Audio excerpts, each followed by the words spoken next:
Whether you're lifting weights or running or doing pretty much anything, the form is the most important thing, right?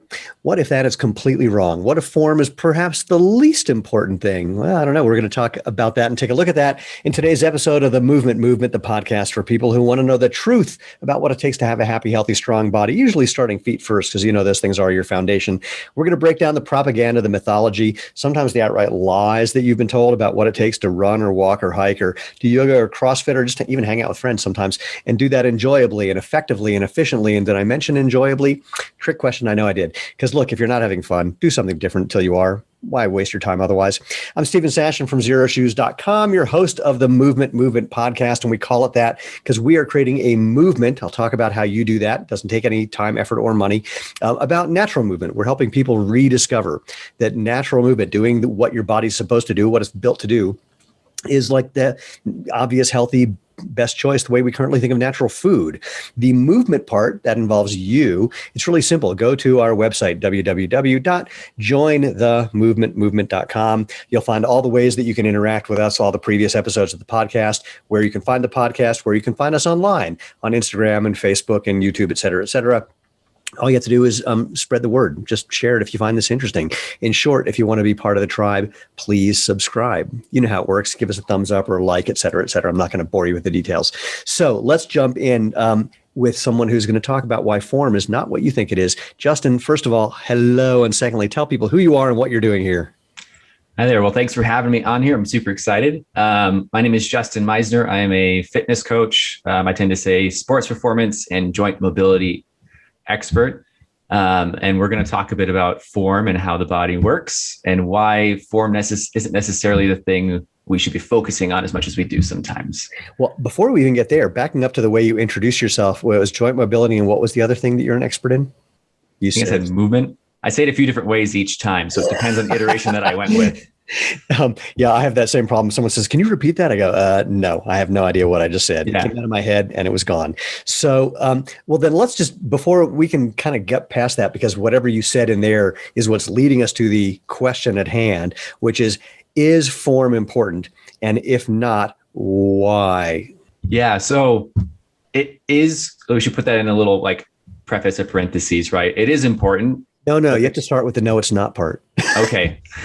It's not important because your body, the cells of your body don't have a brain. They don't care what the movement pattern is. They just care about, are they being recruited or not? Interesting. So yes, so that's the significant difference. Many people are paying attention to form. It sounds like what we're delineating is form and function in a way, or form and efficiency, or form and form is used as a kind of catch-all for things that are not necessarily catching what it should be. Exactly. We use it to describe something that should be happening. So I usually use the example of like a deadlift. We can do running, we can do it doesn't matter what the movement is. But if we're doing a deadlift, we tend to hinge our hips back, pressure goes towards the heels. We want a neutral back, whatever that means. We want all these things. And then if people do that, then they deadlift. But then the question I usually ask afterwards is, where do you feel it? If they tell me they feel it in their back, then the form's not useful. And a lot of the times people will tell me, well, I feel it in my glutes, but I kind of feel it in my back. Cool. Well, then I don't need to worry so much about how it looks. If I can get you to feel only in your glutes and not in your back, then I don't care how it looks because your body doesn't care how it looks. Interesting. There are so many. Now that's a really interesting point because there are so many times where you look online. I have a fondness lately for watching YouTube videos of fitness fails, of just, people catching other people in the gym doing things that are just crazy, horrific, hysterical, et cetera. And one of the classics on deadlifting is people who are, well, among other things, lifting with their back totally rounded or just like doing anything to get the weight up, even though it looks, ridiculous.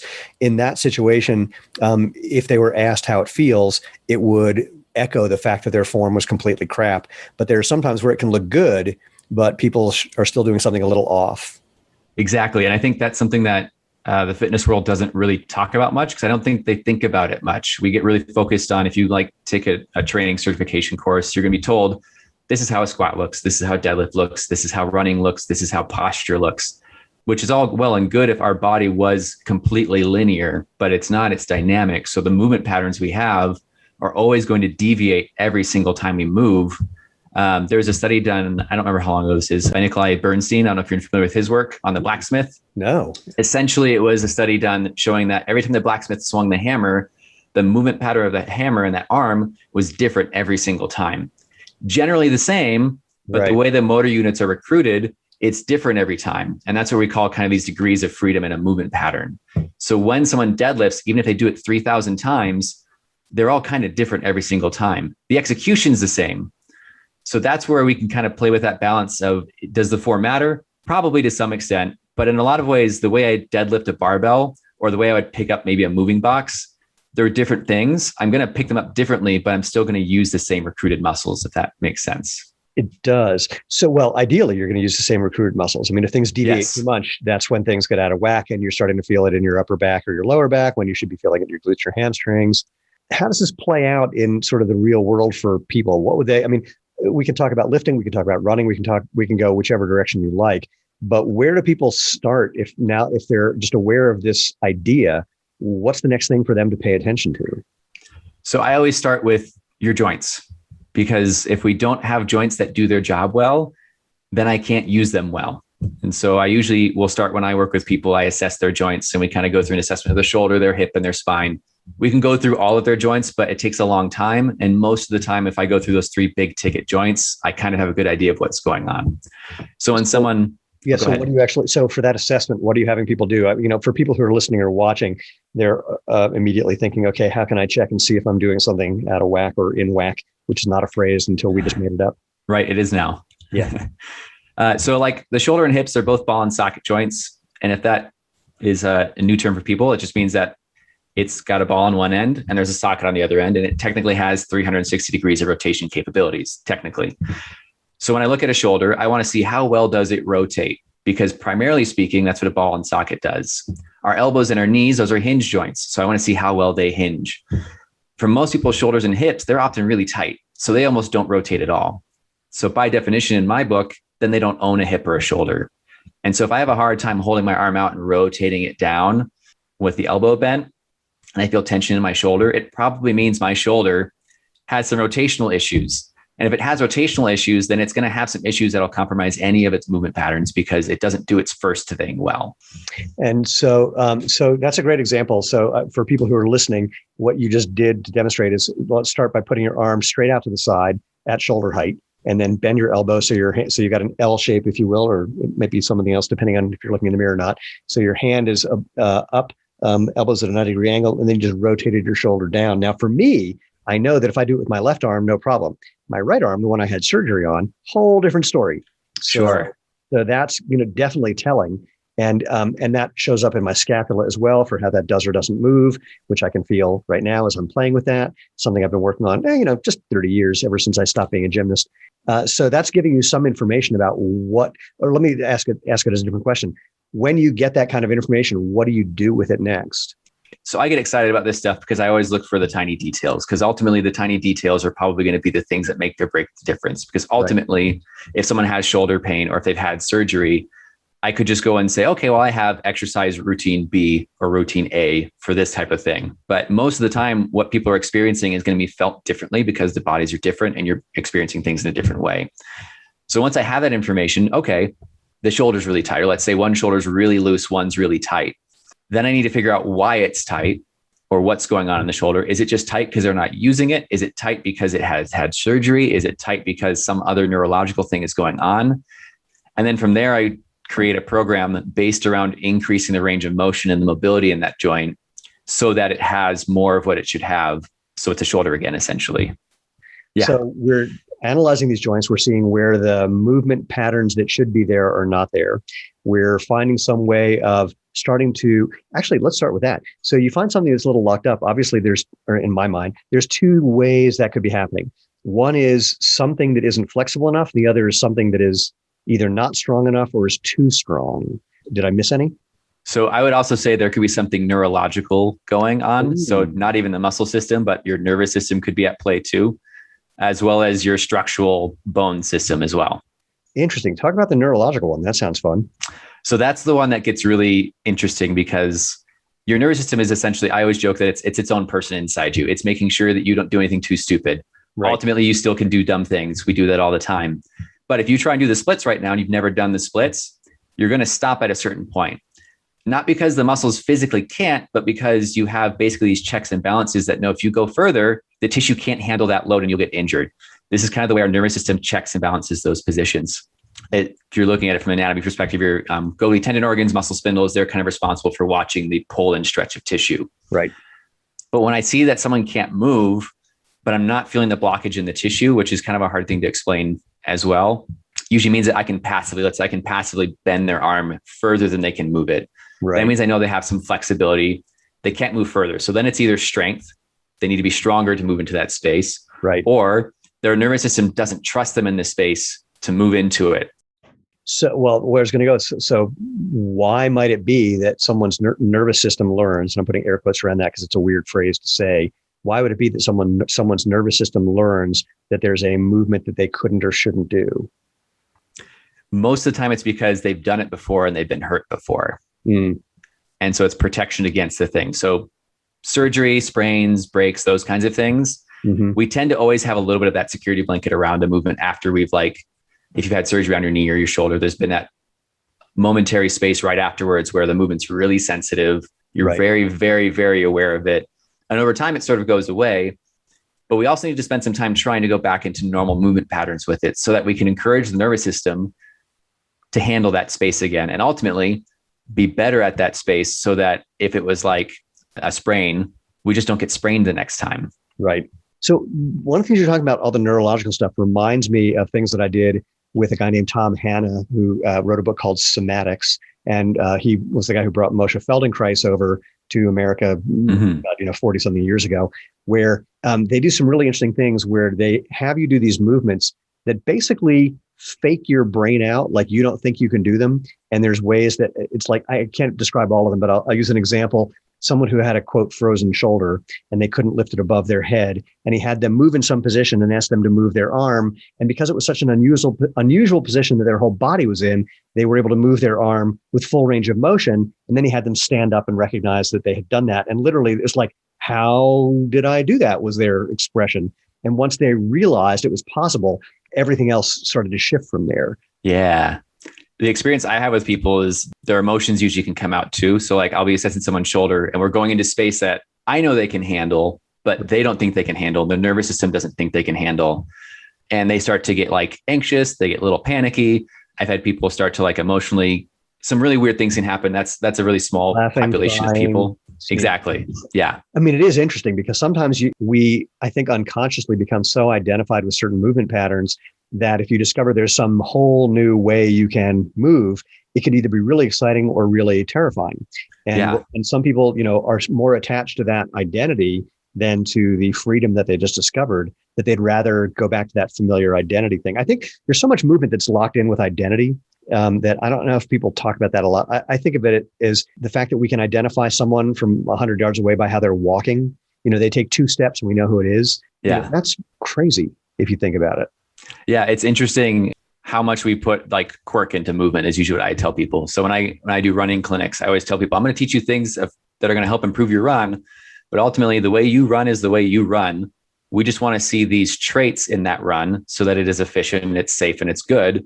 But ultimately, we're not robots. We're not all going to run exactly the exact same way. And I'll usually show some videos of people running so we can see, here are those markers that I'm looking for when they run. But look at this person, look at this person, look at this person. They're all running different when you look at it from a global perspective. But when you look at the local movement patterns, they're doing the things I want to see good runners do. Well, I'm dying to hear what some of those are, because the reason that I think about this is a conversation I had with Nicholas Romanov, who created what he calls pose method running. Yeah. And one of the things that he talks about is that there can be idiosyncratic differences, but the better you get, the more those get kind of removed, the more those disappear. And if you look at the elite, I'll use runners as an example, they're so much alike. The differences are so small that only somebody with really good eyes could see. And if you look, for example, if you do a search on YouTube for Usain Bolt slow motion, there's a great video of him running, and you look at his form and it's just amazing. But then you look at all the other 7 guys in that race and they look exactly the same. There's tiny little difference, how their hand is being held, or itty bitty things. But, by and large, for the average person, you're going to see that they look identical. Exactly. And so most of the time with people, when I tell them that, they don't get it because I do it all the time. So I see it all the time. Right. But when we watch people run, and usually when I show the videos, the joke I make is, do we see the difference? And they're like, no. Like, okay, but look at this guy's hands. See how he's moving his hands? They're not as big as that guy's hands. Right. It also depends on their speed and those kinds of things too. But I think that's where we got this idea that a movement has to look a very specific way. And it does, right? Like running has to be a certain way for it to be running. Right. But if we understand how the body's going to continually make variable changes to that movement pattern, every single step in my run is going to be a little bit different, which is okay. Yeah, yeah. I'm reminded there was one of the world champion runners a number of years ago was a guy named Otto Bolton.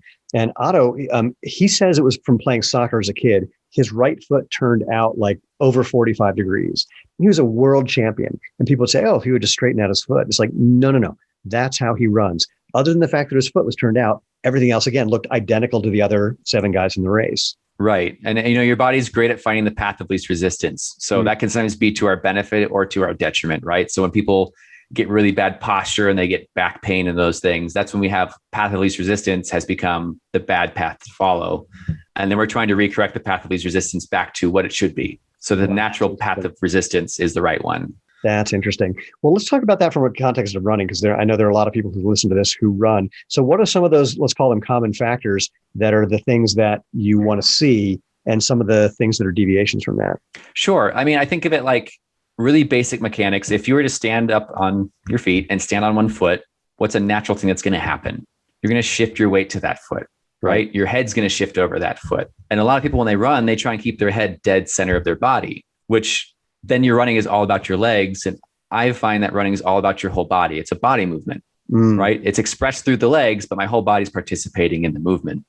So I want to have my head shifting foot to foot. It's not a big shift like you're doing these giant head struts when you run. Right. But when you watch people run, you'll see them jet their head out a little bit to the side because they're trying to shift into the space so that they're on top of the foot that they're landing on versus landing on it, or what people tend to do, fall onto it. And that's where all that pressure goes into the knee and all that stuff we want to avoid. The other thing I can look for too is rhythm, right? When people run, I want to see a good rhythm and a good pacing that makes sense for their body size and mechanics, because depending on your leg length, you're going to have a different stride length. Depending on how fast you run, it's going to change those things too. And the last thing that I usually pick out is, can I hear you run? And to what degree do I hear you run? I was just going to ask you about listening. So what do you listen for? What are the things you're hearing? And I asked it, I think of it because when I worked with this one sprinting coach, back when I had just gotten back into sprinting, which was 14 years ago when I was 45, he said, you're a really good runner, but you're not a sprinter yet. I can tell from listening. And I said, what? And I had no idea what he was talking about. I now do, and I can hear it, but I'm very curious to hear what you listen for and what you hear. Yeah. I mean, so on the basic level, I'm just listening to like, are you some person who's like making big, loud, like heavy steps when you run? Because then I know your running mechanics are off. I can also listen for the pacing of your running. If I can hear your feet, I can usually hear, do I hear a consistent pattern or do I hear something that's off? Because that can also tell me a bit more about like, maybe there's something going on in your left hip. So your left stride is off. And now we don't have that nice consistent pattern that I want to kind of hear. But also again, when we go to speed, the faster I go, the closer to my toes I get. And so when we're starting to sprint, I'm going to hear a lot less because there's less foot on the ground. Like just naturally speaking, if you look at big cats, any animals that don't have heels, they've got these big pads. You don't really hear them when they run, which is by their nature and design. We don't have that unless you wear those big cushy nonsense shoes. But even those people, I'll still hear them when they're running. I asked them. There was a guy who lived on my block, and we lived on this cul-de-sac, and I could hear him from half a block away. And it was just like slam, slam, slam, slam. And when I saw him, he was wearing big, thick, maximally padded shoes, which they say you can't do that in those shoes. And I've heard more people, running loudly in those than anything else. Yeah. I think it just encourages poor mechanics instead of fixing the problem. So, I mean, with most people, when I do clinics for running, most of the people I work with are they're in Spartan races, they're older athletes who just want to keep running, or they're people who have no idea how to run. And so when I start with them, I work with just the basics of like, when I hear you run, I'm going to hear you because you're moving, but I shouldn't be able to pick you out of a crowd, right? If I can pick you out of a crowd, that means you're doing something with your mechanics and you're putting all this pressure onto your knees. It's going through your spine. You're falling onto your feet. And I always kind of say, if you're light on your feet, the pressure still goes down, but the momentum is forward, right? Because we're using our glutes and our posterior chain to push us and propel us forward. If people are running and they want to start listening to themselves, what are some of the things that you think they should be listening for that might give them? Before I actually finish that question, I'm going to say, we like to say with Xero shoes, especially with our sandals, that the sound is one of your coaches. And my favorite thing is a guy who emailed me who said, your sandals make a slapping noise. And I said, no, you're making the slapping noise with our sandals. And he emailed me back a little while later and says, I noticed something that when I started running uphill, they were quiet. I said, no, when you were running uphill, you were quiet. But he was really smart. I mean, he was experimenting and he realized, well, let me see if I can figure out how to keep that quietness when I crest the hill, when I'm not going straight up. And he eventually figured out what the gait pattern was that allowed him to do that. So, you can't be silent. You're contacting the ground, even if you're in bare feet. But there's just certain things. One of the things I listen for, like when I'm on the track and I hear people running, is the scraping sound, like they're, like kicking sand behind them. Mm-hmm. That's not a good one. Or it's that double tap or like heel strike and then your foot slapping the ground. And then you'll usually hear the scraping thing after that. But what are some of the things that you would, if you were giving someone a homework assignment to go listen to themselves running, what are some of the things you'd want them to listen for or play with? So I used to be a teacher, so I'm really used to giving really weird metaphors to help people understand things. Okay. And so one of the ones that I'll use is I want you to sound like you're on a pogo stick. And that's because the way a pogo stick is landing on the ground is momentum is straight down versus kicking me back or falling forward. And even a pogo stick, when you're jumping on it, they don't make a loud sound when they hit the ground. No. Even if the person's jumping super high up in the air. Now it's because they have compressive force, but so does our foot and our ankle. That's what the Achilles tendon's for. It's what our muscles are for, is to create compressive force so we can handle it. So I want them to be able to hear a sound that you hear, but is congruent with where your momentum is going, which is something that you feel as well. I like that one because if you really think about it, when the pogo stick lands, you don't hear the stick landing. You hear the spring compressing and extending. But you don't really hear the landing and you don't really hear a push off. Yeah. If you really pay attention. That's a great one.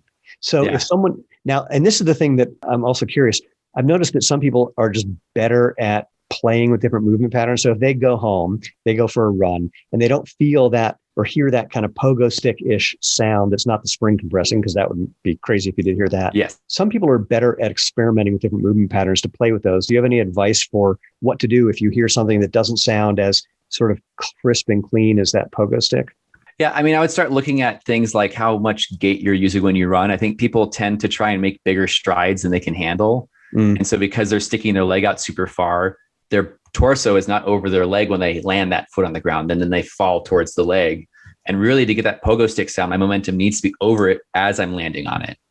So you really need to be a pogo stick. You need to be, your foot is the bottom of the pogo stick, and the rest of you is that spring. And you want to be I don't want to use the word stiff spring because that's the wrong impression I'm going for. You don't want to be too compliant is the better way I want to say it. Yeah. Yeah. You want to you want to listen to those things and you want to check. So I used to tell people, like, when you start running, do a test, pause on a foot and see how easy it is for you to balance when you run. Because if I stop on that foot and I lean to the side that my other foot is up in the air on, then I know I'm not shifted over to that side for balance. If I land on that foot and I'm going to fall backwards, then I know I don't have enough forward momentum. And if I land on that foot and almost fall on my face, then I know I have way too much forward momentum. Interesting. And I want to be able to land and kind of stick onto my foot because it's a good balance position. It tells me that my body has shifted, the bones have stacked where they kind of should be so that I can land on the foot to then push off and then land on the next foot. I'm playing with that in my head and I don't think I could do it at all. But as a sprinter, I can't think of one stride that I take where I'd be able to stop in a single stride. Yeah, it's an exercise. So it's not a skill set that I would tell someone to get really good at. Yeah. Right. When I would teach people how to walk, I do the same thing. I'll have them walk for a bit and I'll say pause, and they'll pause and I'll say, don't cheat. If they're going to fall, I want them to feel that they're going to fall. So they can tell my walking gait is funky and I need to do something about it. And then I want to be able to make that expression when I run too. I just love the phrase that you just used, which is when I teach walking. So most people don't think that that's something that most people don't think they need to be taught running. They think, well, I know how to run. But the idea that you need to teach walking, and you're talking to someone who has a couple of blog posts about how to walk properly. So I'm dying to hear why it is that you find that you're teaching people to walk, and then just dive into that for a bit. Yeah. So a lot of the background that I've been going through in terms of my training is focused on locomotive behavior. So basically how we're bipedal animals and how we move forward and how we kind of just move around. If we understand that our bodies are locomotive in their nature, then my exercising should also be congruent to locomotive behavior. So a really complicated way of me saying that there's a certain way that I should walk that's congruent to the way my body functions. And a lot of people find a path of least resistance that has nothing to do with natural walking pattern. And I think for a lot of people, it starts with the fact that they think their legs do all the work. And so they're trying to just use their legs to walk forward. They're heavy footed. They're making these big, heavy sounds. Their feet are super far out. They're walking like penguins, whatever you want to describe the walking gait as. But they're doing these patterns and they don't realize that it matters, that the way I walk is a whole body exercise, just like running is. When I walk properly, I feel my whole body engaging in some way, shape, or form, from my toes up through my shoulders, really. And then people, when I tell them that, they're like, that sounds crazy. And then I teach them and they go, man, the way I used to walk, that was crazy. Then we can start running, then we can start lunging, and then we can start deadlifting because they understand how those translate to their behavior. Well, I think you just kind of hinted at it. One of the things that I notice with people walking is most people don't use their butts. They don't use their hamstrings. These are two of the biggest muscles in your body. They're called prime movers for a reason. Right. People don't use them. And I just wonder how much of that is just totally, backing up to that thing of recognizing someone by their walk. And the way we get some of those, I don't know how much of it is genetic and how much of it is just imitating our parents unconsciously or something like that. Or things like, I was an All-American gymnast way back when, and I half jokingly say I was a gymnast from the time I was 12 till the time I was 30. And then I've spent the next 30 years getting the gymnast out of my body. So some of it was just, when I was going through my formative years, developing certain movement patterns that were ideal for gymnastics, not ideal for pretty much anything else. But I wonder how much of it is societal or social, because you go to other countries and people walk differently. Yeah. I definitely think there's both things matter, right? So everyone has a different hip structure. The way the ball and socket joint sits for someone's hip will give a terminal mobility position. That's why I tell people, don't worry if you can't sit in a squat all the way down with your butt on the ground, because you may just genetically not be able to. And that's not because you're wrong. It's just bodies are different. Right. And if that's different, then that's going to change the way my gait's going to be too, and the way my pattern's going to be. So part of it, I think, is gait from that. The other part I definitely think is from parents, because if you watch little kids when they first start to walk, they kind of do it right. Unless the parents put on really thick shoes, then the kids lose it because they can't feel their feet anymore. Right. But you watch little kids walk, and you even watch them when they run, their mechanics are right. They're just too big and all over the place. Yeah. And the idea is as they get older, they hone in, but then they watch us move and they realize, oh, you don't do any of that. I'll just do what I see my parents do. And then we start that pattern that way. Yeah, that unconscious imitation thing is really fascinating because it makes you do it to fit in, you do it to be recognized, you do it to be part of your family, your clan. But at the same time, it's completely nuts because so much of what you're doing is undeniably, how could it feel right if you paid attention to it? But of course, you're at that age, you can't pay attention to it. Exactly. And you just, right. It's that age where we don't really know better, right? Yeah. We just follow what we see. And then I think a lot of it too is, so we have this position that people talk about called the anatomically correct position, which has nothing to do with posture. It was just so that we could easily see the body parts, but we somehow morphed this anatomically correct position to mean that's how I'm supposed to look when I do things. But that's not what that was really for. It's not that straight spine isn't bad. It's just what I tell people is it's not the posture. There's not a specific posture that's bad for you. It's the one that you do all the time. It's going to be the one that's going to make the most problems. And that's going to go for any posture, the one that we think looks good and the one we don't think looks good. So I always tell people like variate what you do. When I walk, I'll see other people walk. You'll see people have that little bit of strut. You'll see people who walk, like I said, that they're penguins. Some that walk like they're a robot. Some that walk like they don't know how the rest of their body is connected to their legs. Right. And I always start by trying to explain that when you're walking, your torso drives movement and your limbs are expressors of that movement. So whether that's throwing a baseball, walking, running, pushing, whatever the thing is, I'm always going to be thinking about my torso as kind of the engine starting point, and those limbs are the extensors. They're the ones that are going to express that movement. Well, and if we go back to the thing of little kids, and I love watching kids walk and run. For them, of course, the thing that is the initiator of the movement is their giant head, which that thing leans and they just have to try to follow. Right. And, when I teach barefoot running to people, it's one of the things that I love to do is we go out in the park and I go, just let your arms kind of dangle and don't worry about it. And just lean your head and try to catch up to your head, but don't let it. Like the moment you feel like you're catching up, move your head in a different direction and do it until you don't care that there's other people watching you. Because by the way, they're not. They don't care about you. But we were on a track recently. There's a bunch of little kids, like 3 to 5 years old, and not only did they have perfect form, but they had this look on their face when they ran that you rarely see with adults. I think it's called smiling. Yeah, that's a good one. Yeah, I always tell people when I do a running clinic, like, I would, but I hate running. I'm like, so you probably should go. You probably hate it because you can't do it. Yeah, not because you hate the actual effort. Some people don't like exercise. I get that.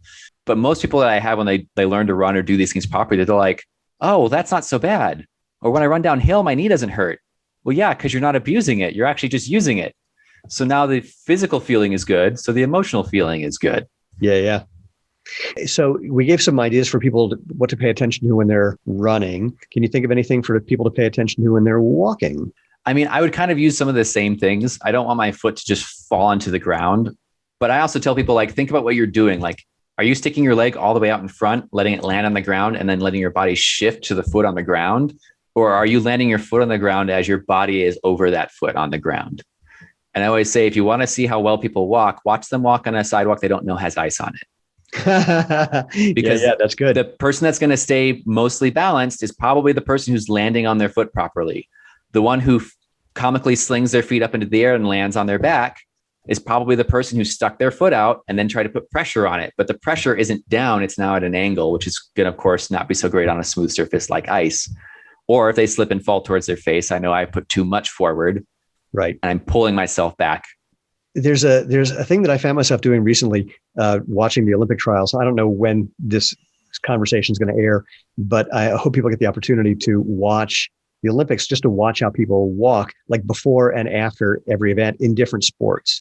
Yeah. Because it's really interesting to watch. And I tried to imitate some of them just because you watch them and go, how are they doing that? That looks so weird. And some of them I can't do to save my life. My all-time favorite, look, again, I was a gymnast. I can't walk like a female gymnast.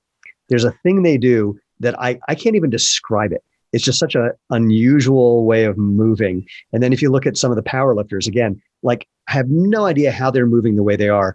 And the reason that I'm curious about trying to imitate it is I also like, one of the suggestions I like to give people is if you feel like you're doing it wrong, try to exaggerate the wrongness, because that'll bring that to your awareness. Right. And so usually what I'll do is I'll over exaggerate the rightness so that they usually look ridiculous walking. When I do a running clinic, we do this thing called raptor runs. Yeah. So just imagine like Jurassic Park raptor and seeing how they run, and imagine a human kind of doing something similar. The reason why we do it though is because it encourages more proper mechanics. Everyone feels silly doing it, but afterwards I'm like, did you feel that? Most people will say, okay, I kind of get it. Now I want you to run with that mindset, but don't be so cartoonish about it. Pull it back to a more natural pattern.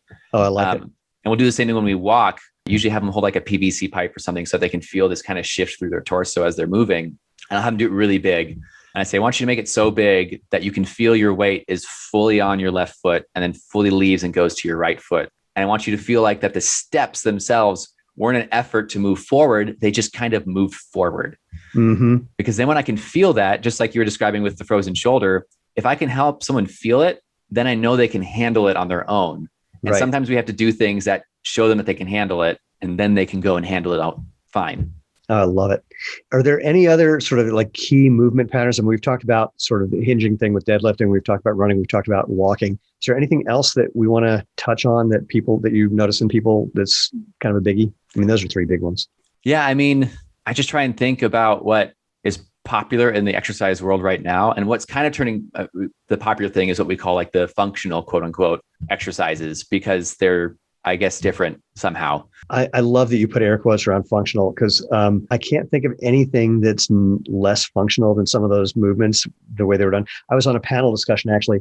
It was actually talking about sort of natural movement things, like, going out and playing in trees and doing whatever. I said, well, look, let's call it what it is. No one's walking down to the river and picking up stones and bringing them back to build a house. Nobody is climbing trees to get the berries. Nobody is doing these things that were the natural things. They're all artifice in some way. And especially if it's a functional fitness thing, and I'm probably pissing off some people who do functional fitness or teach it, but so much of the functional fitness came from developing machines to just allow you to do different movement patterns that don't really simulate the original movement patterns. Yeah. I usually tell people that a squat is just a made up exercise for the fact that you don't do things you used to do as a human anymore. Yeah. And that's true for any exercise. They're all made up pieces of nonsense. They're all, in terms of how old they are, they're not that old, technically speaking, for how long humans have been around and been moving, but we've been doing squat based things, right? Yeah. It's just the way I squat to go like pick up a stone, the way I'm going to squat to be prepared to hunt, the way I squat when I'm with my family, they're all different expressions of the same mechanics. Right. And that's where I start to play with this idea that like the form isn't necessarily what's important. It's what's the goal and what's the function. And so if I'm doing an exercise, I can make any exercise more beneficial than it actually is, as long as I understand, why am I pushing this thing over my head? What's the translatable thing for a human for this? Right. Okay, now I get it. Now I can apply that to the exercise. So it's not static, sterile, lifting a clean, balanced weight. I can start applying that to challenging it. So like if I do a deadlift, maybe I should stand facing forward, but twist to the side and try and deadlift a little bit at an angle. Not because that's the right way to deadlift, but because I should probably know how to deadlift outside of this clean little box that I get at the gym. If you want to watch people freak out, I can't remember what it's called. You'll probably know. It's the deadlift where you straddle the bar and you're at an angle. Yeah, I know what you're talking about, but I can't think of the name. Yeah. So for people to describe it, just imagine that you're standing in front of a bar, you're going to deadlift it, and you spread your legs wide, and then you just take one foot and put it on the other side of the bar. So you're close to the bar, then twist your body just enough so you can just grab the bar with your hands straight below you. And so it's kind of like it's almost like you're doing like a weird lungy kind of something movement to do it. It looks completely goofy. And is so fascinating to do. And people will think that you're doing something wrong and they will come up and correct you. Right. Right. That's my favorite part. The amount of times that so I always experiment with movements because I don't really care about the exercise. I care about what am I trying to accomplish with this? Yeah. So I really like experimenting with things that we may always like. Our barbell, I don't really deadlift a lot because I just don't think it's translates as cleanly to picking up anything else, because it's this nice, clean, easy handling bar. It's got even weight distribution. It's big and long. It's shiny. It makes sense for Olympic lifting and for sport and for certain styles of training. But I'd rather deadlift like, let me go see if I can pick up that big stump. Let me go see if I can pick up that weird, awkward looking chair. Can I deadlift it? Right. Because if I have more variety of how I deadlift, then I've got 1,000 ways to deadlift that are all using the same mechanics. And I have probably a higher probability of doing it better and safer than the person who's only ever picked up the same type of thing 1,000 times. I think what you're describing, though, runs so contrary to the way human beings like to think, which is, we want it to be simple. We want to just know, how do I get from here to there? And then we try to look to somebody who we think has gotten there and try to imitate them. It's backing up to imitating movement. The notion that you would have to come up with some new way of deadlifting every time you decided to do some exercise is so contrary to the way humans are wired. That's just a fascinating creative process that you're going through that I know for some people, they would just find it terrifying because they wouldn't think they know what to do.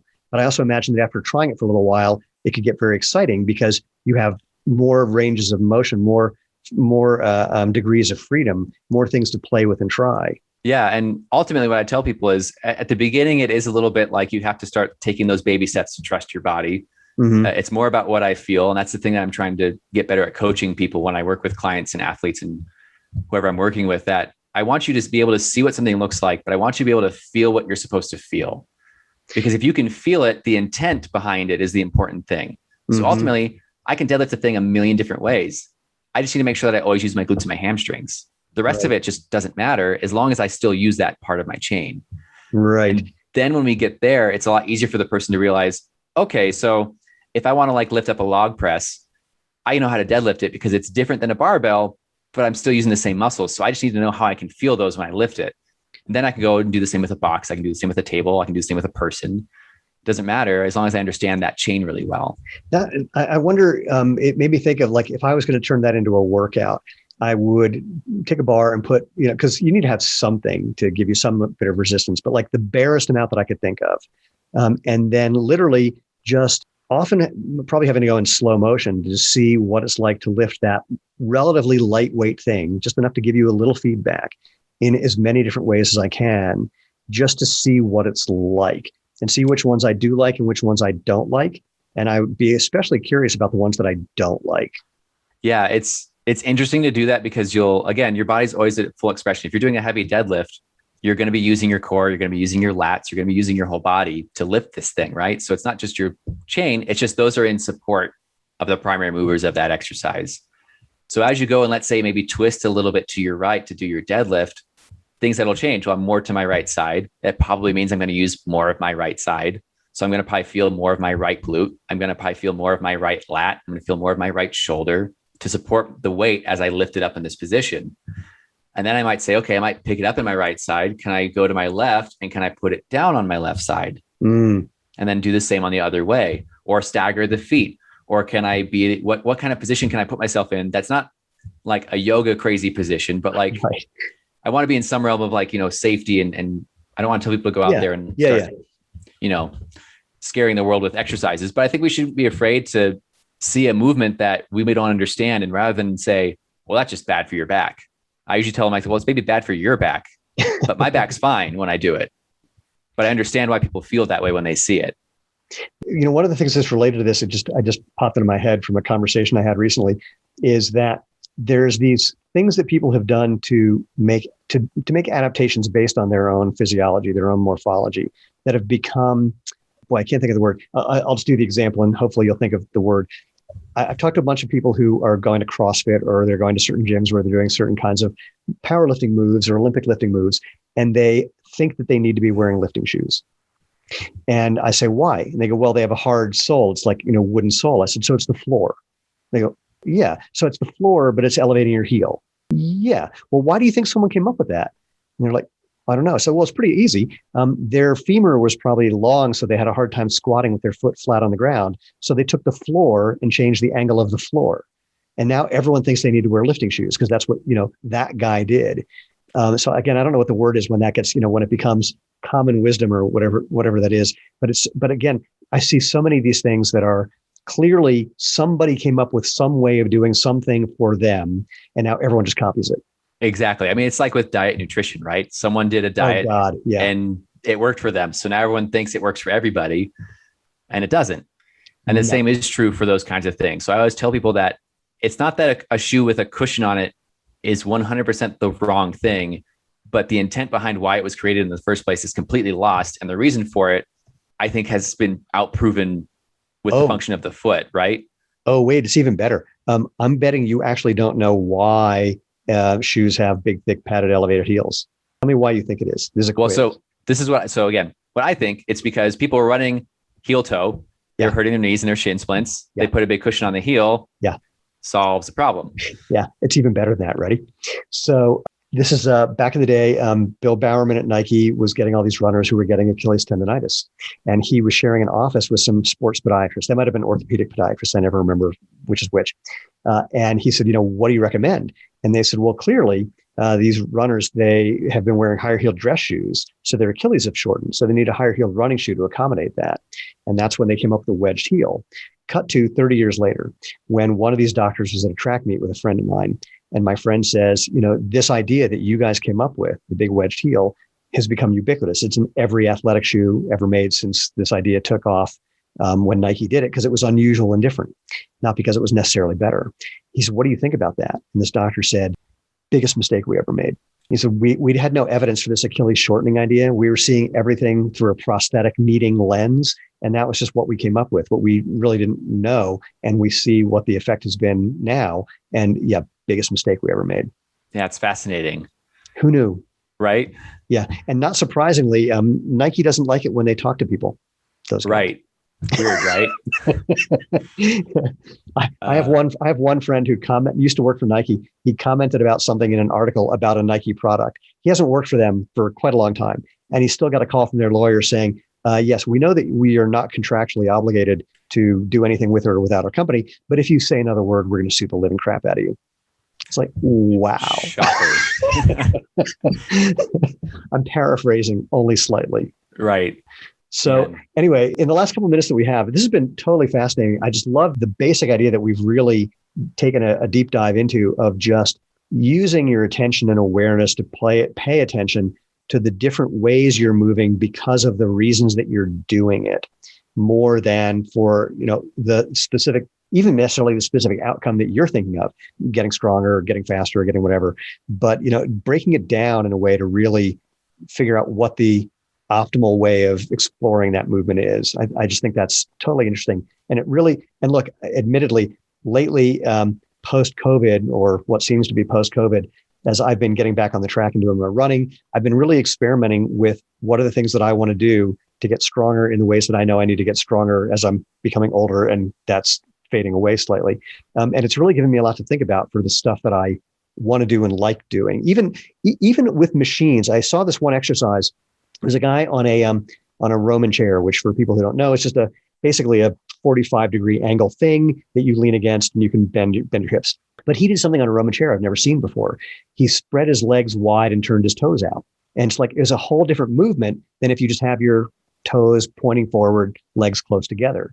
And just starting to experiment with these things to see what's really working for whatever your goal is. It's actually got me really excited to go play in my home gym tonight. Yeah, I think to me, the word that I use all the time is intent, right? It's always back to what's the intent, what's the goal, and does this line up with the intent? And so if people understand how to move their bodies well, which I think is the biggest task, is just getting really aware of how to articulate the muscles and the tissue. When someone says like, well, my left glute doesn't fire, I'm like, cool, go push my car up a hill. I guarantee you it'll fire. You just don't know how to do it anymore. We just lost. Sorry, did you ever hear, I don't know if you heard Joe Rogan, someone asked him to describe fighting, and he has this great line. He says, fighting is the art of using your muscles to throw your bones at people. That's good. That's brilliant. Yeah, the glute firing thing, that one of my favorite things is I just, stick my finger in their butt and go, just make that not so annoying. And they have to tighten their glute to do that. And it's like, right, that's firing. Now you know. Yep. You can do it. Surprise. Yeah. The amount of times I'll bring that kind of thing up, or I'll say, well, if it didn't work, you wouldn't be here right now, because there'd be a lot of other things stopping you and we'd have to go over those things.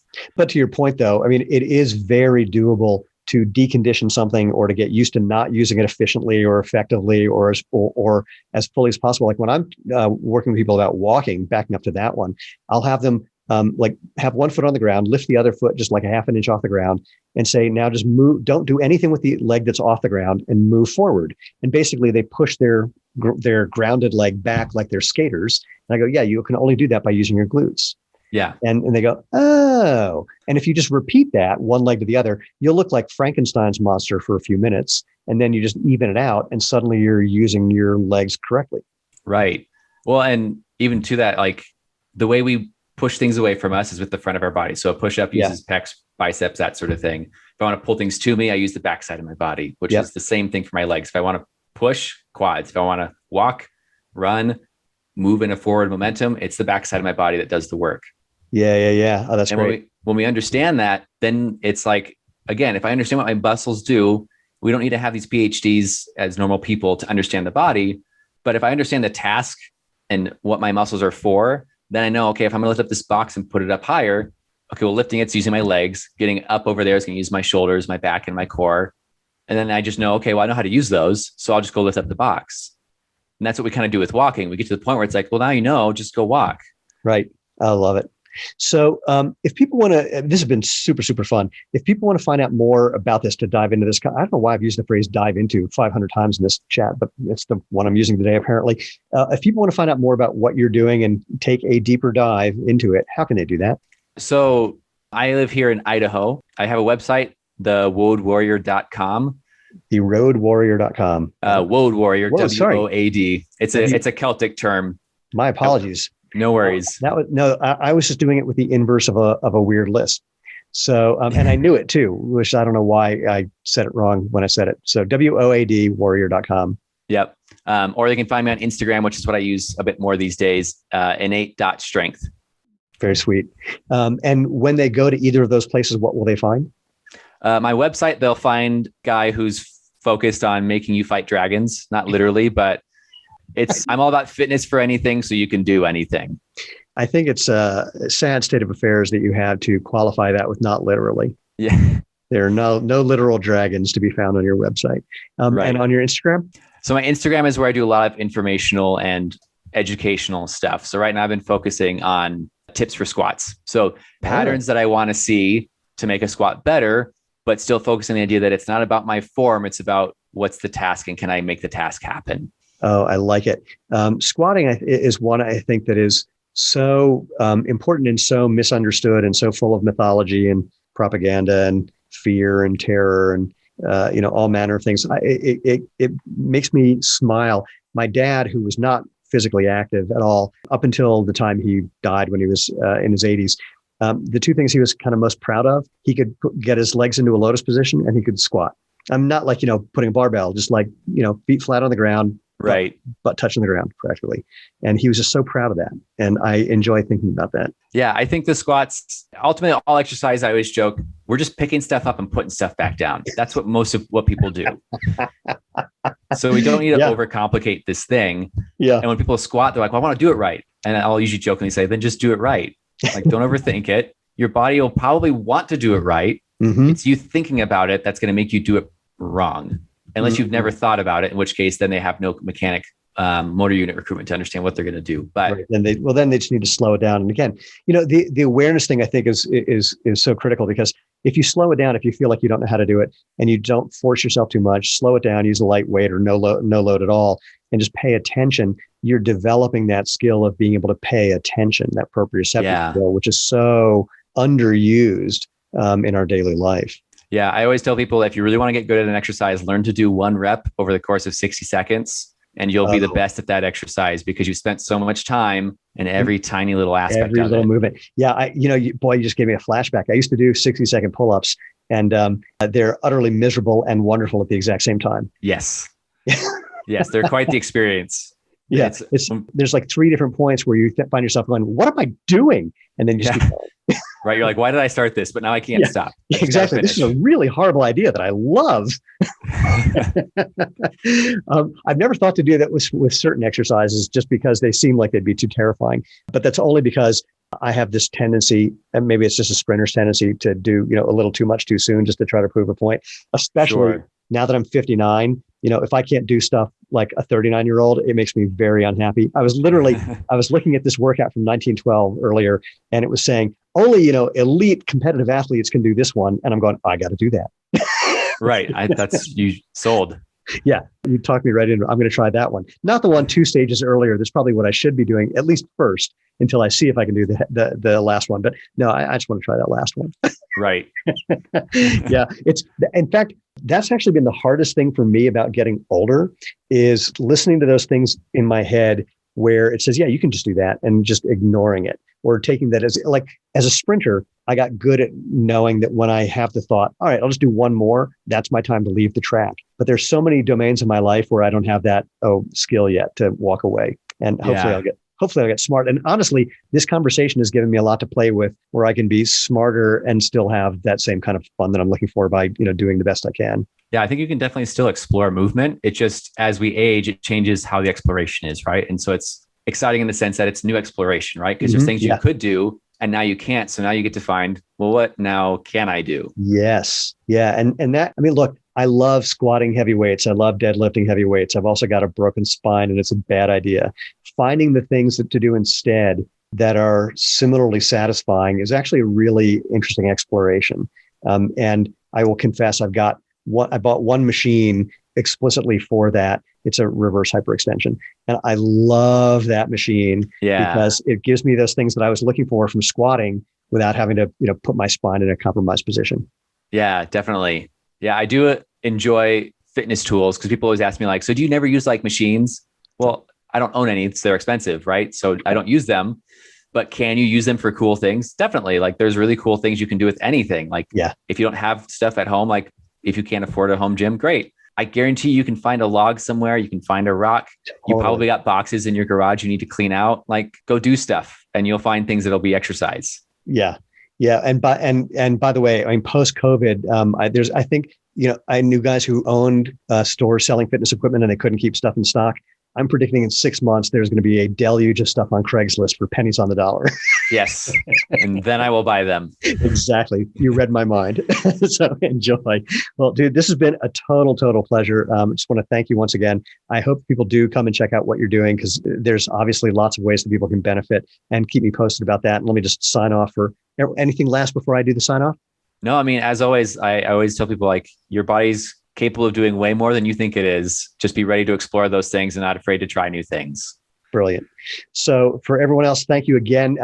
If you want to find out previous episodes, go again to www.jointhemovementmovement.com. If you have any questions or recommendations, people you think should be on the show, or if you just want to tell me that you think I have my head somewhat firmly placed up my butt, or anything in between, I don't care. If you want to talk, drop me an email, move@jointhemovementmovement.com. What else? When you get to that site, you'll find all the previous episodes, the place you can engage, the ways you can give us a thumbs up or a like or subscribe or hit the bell button, the bell icon on YouTube to find out about find out about new episodes. You can opt in to find out about upcoming episodes. I will learn how to speak before the next time I do this. And I guess most importantly, just go out and have fun and live life feet first.